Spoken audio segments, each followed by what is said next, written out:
The elements of war, even though it's different countries, it's a lot of things are similar, like how women are affected in war. Context or cultural contexts are very vulnerable because of the traditions and harmful practices. Because women had experience of sexual violence as well. This sharing of where we are now, some countries have national action plans on 1325, so what's happening with them? How can we use it? Just having a national action plan on 1325 itself, in a sense, it's an achievement.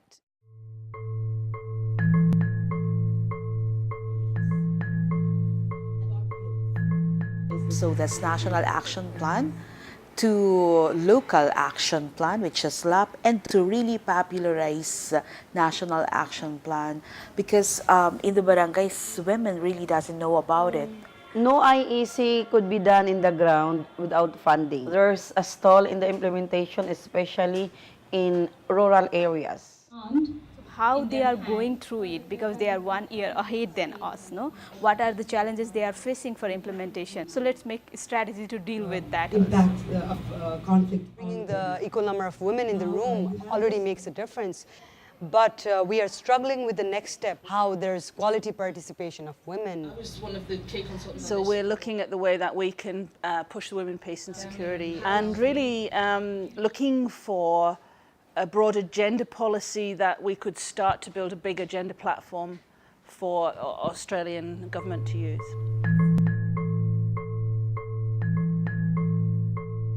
So what we then do is look at the National Plan of Action on Women, because on the chapter of women and armed conflict, we have included many of the concerns that should be addressed. It's been revised periodically, but it has to be passed by cabinet.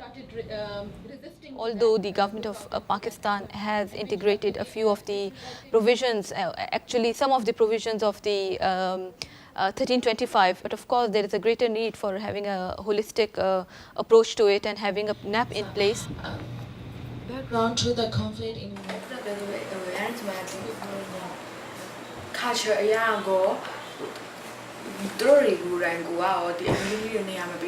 Because in the parliament you can see all are men. Mostly men are the ones who turn down the proposal. In this 2015 there will be more women ran for the positions, and then hopefully those kind of women issue will be addressed seriously in the parliament.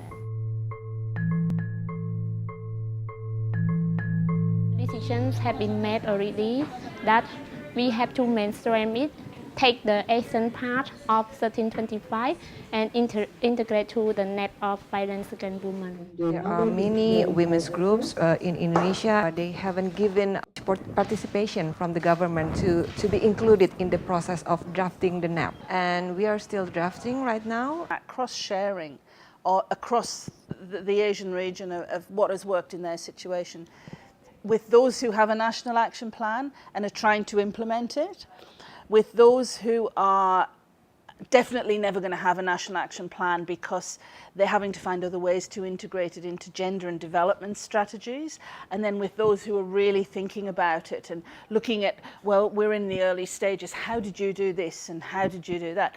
That's just been an amazing dialogue in itself. There's a common ground. Despite of the differences, we can discuss with fellow women peace advocates about what we can do next.